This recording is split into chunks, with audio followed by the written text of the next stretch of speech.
बालीपुर में बाली परिवार का राज था। अंगद बाली वहाँ के बेताज बादशाह थे। गांव में ऐसा कोई न था जो अंगद बाली की बात ना माने। अंगद बाली जिस जमीन पर हाथ रखता वो उसकी हो जाती।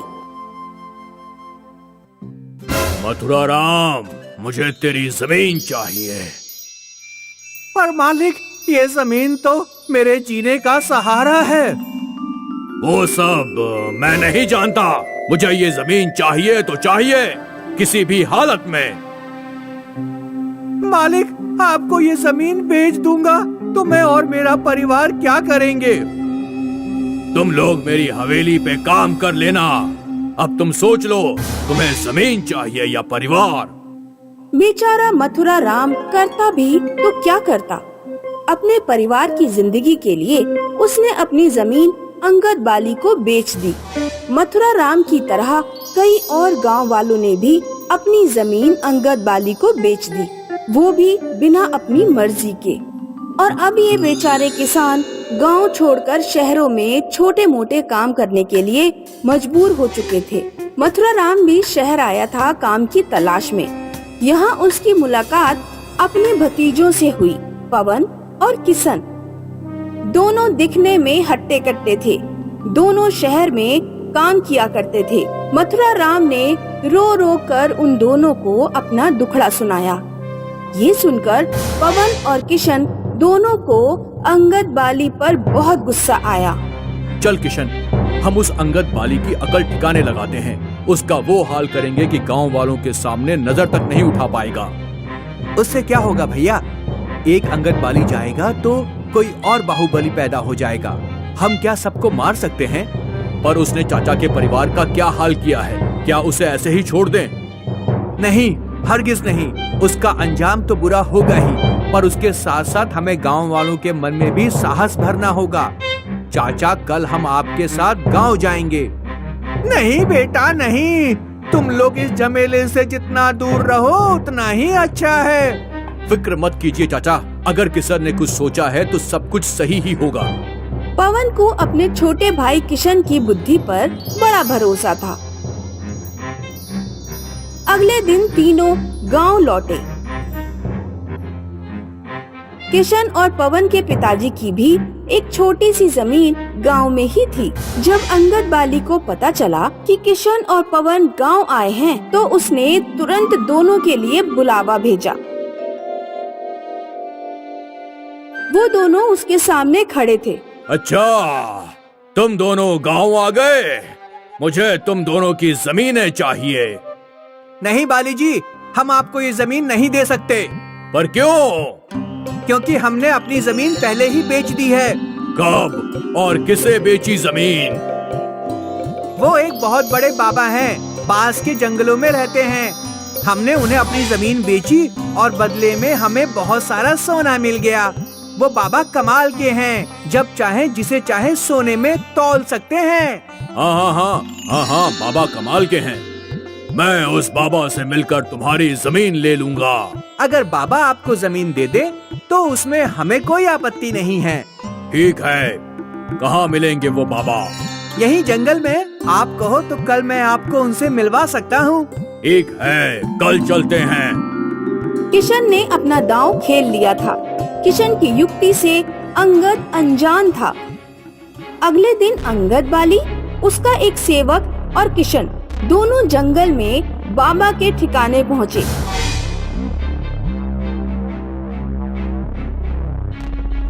बाबा अपनी साधना में लीन था। मुन्ना, जा जगा बाबा को। मैं सो नहीं रहा, जो तू मुझे जगाएगा।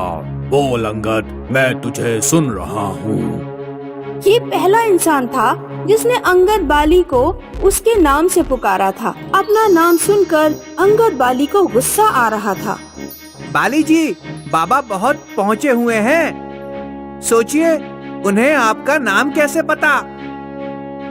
अंगद बाली भी ये सोचने लगा, मुझे तेरा नाम क्या? मुझे तो ये भी पता है कि तू यहाँ क्यों आया है। तुझे किशन और पवन की जमीन चाहिए ना? हाँ बाबा, वही चाहिए। बेवकूफ, उस जमीन में ऐसा कुछ नहीं है जिससे तेरा मुनाफा हो, पर मेरे पास ऐसा बहुत कुछ है जिससे तू दुनिया का सबसे बड़ा अमीर इंसान बन सकता है।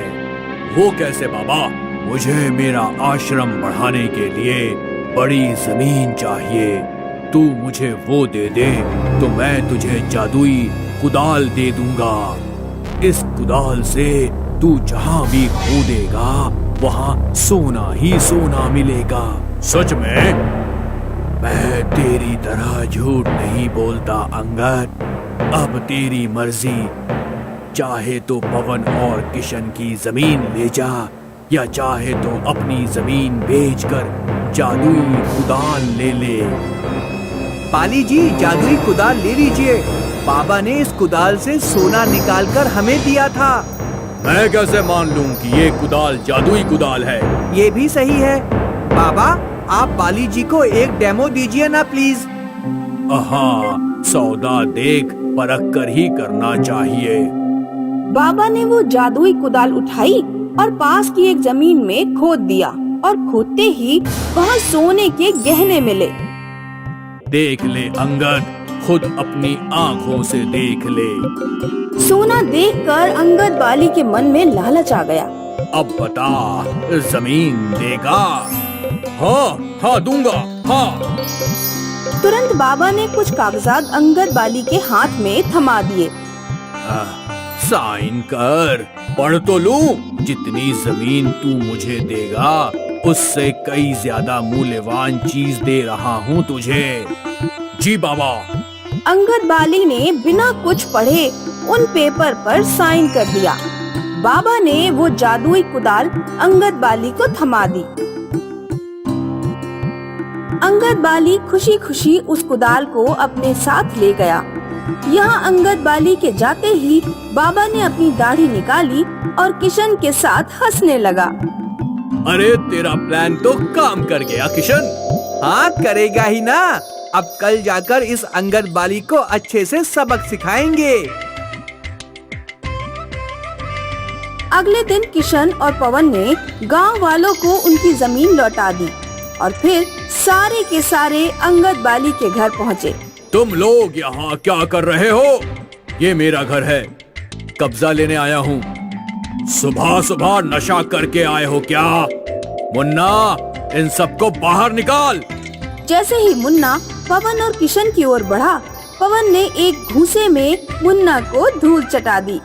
अरे अंगद, कल ही तो तुमने अपनी सारी जायदाद गांव वालों को लौटाई है और ये घर मेरे नाम किया है, क्या?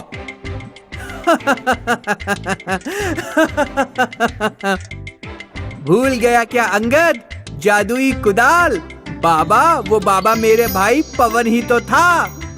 मैं तुम दोनों को जिंदा नहीं छोड़ूंगा। जैसे ही अंगद और उसके आदमी किशन और पवन पर हमला करने आए, सारे गांव वाले किशन और पवन की ढाल बनकर खड़े हो गए और इस तरह जादुई कुदाल ने अपने जादू से बालीपुर के किसानों की खुशियां लौटा दी। डेजी और एंजल के पिताजी नहीं थे। उनकी माँ बीमार रहती थी, इसीलिए स्कूल जाने के साथ साथ खाने पीने का इंतजाम भी डेजी और एंजल को ही करना होता था। स्कूल से लौटकर दोनों जंगल जाते और टोकरियां बनाने के लिए बांस काट कर लाते। कभी कभी रास्ते में उनके पड़ोस में रहने वाला जॉय मिल जाता। जॉय अमीर घर से था, इसीलिए वो डेजी और एंजल का मजाक उड़ाता था। अरे देखो देखो, गधा और गधी अपने सिर पर बोझ लाद कर ले जा रहे हैं। मुझे तो ढैंचू ढैंचू की आवाज भी आ रही है। जॉय, हमारी गरीबी का मजाक मत उड़ाओ। समय हमेशा एक जैसा नहीं रहता है। ए गधे, अपना ज्ञान मुझे मत दे, वरना अभी धक्का देकर तुम दोनों को लुढ़का दूंगा। एंजल, घर चलो, इनके मुंह मत लगो, घर पर माँ भूखी होगी। एंजल और डेजी घर पहुँचते हैं। आ गए बच्चों, तुम लोग लकड़ियाँ रखकर आराम कर लो, मैं खाना बना देती हूँ। नहीं माँ, तुम आराम करो, खाना मैं बना लूंगी। बच्चों, मुझे और अपने पिताजी को माफ कर देना। खेलने कूदने की उम्र में तुम लोगों को काम करना पड़ रहा है। आस पड़ोस वाले बच्चे भी तुम्हारा मजाक उड़ाते होंगे। हमें उनकी परवाह नहीं है माँ। हम चाहते हैं कि आप जल्दी से ठीक हो जाएं, तब हम सब पहाड़ों पर घूमने चलेंगे। एक दिन स्कूल में कार्यक्रम था जो शाम तक चला। उस दिन एंजल और डेजी जंगल में लकड़ियां लेने पहुँचे तो अंधेरा हो गया।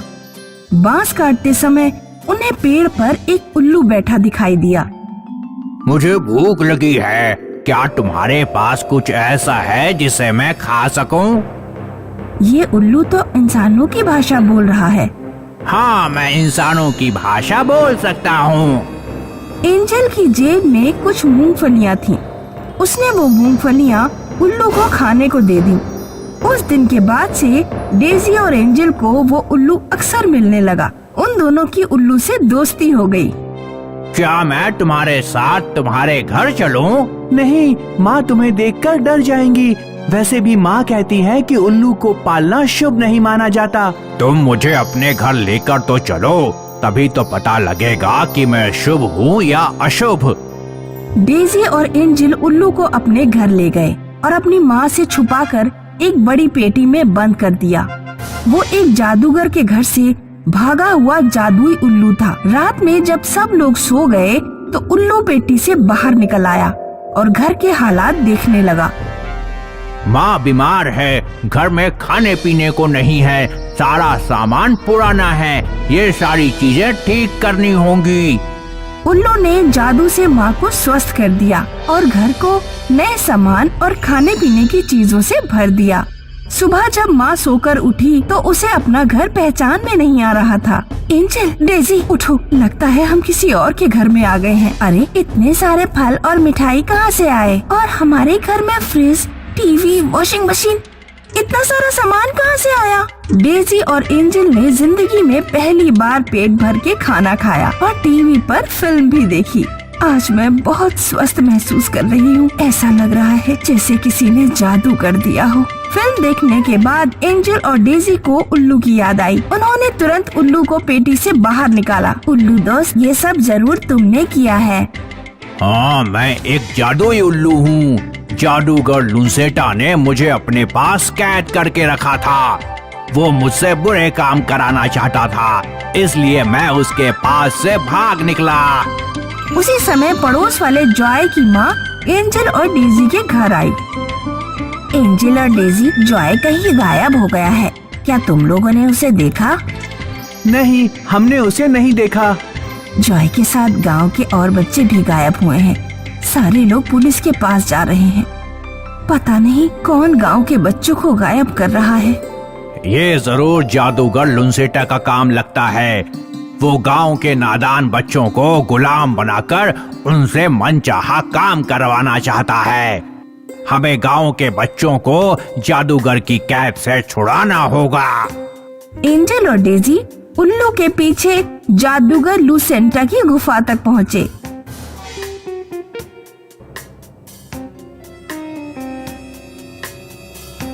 एंजल और डेसी, लुसेटा जादूगर की सारी शक्तियाँ उसकी छड़ी में हैं। मैं जादूगर का ध्यान भटकाऊंगा। हमें किसी भी तरह जादूगर की छड़ी को तोड़ना होगा। उल्लू ने एक मंत्र पढ़ा, तब गुफा का दरवाजा खुल गया। तीनों लोग अंदर जाकर एक पत्थर के पीछे छिप गए।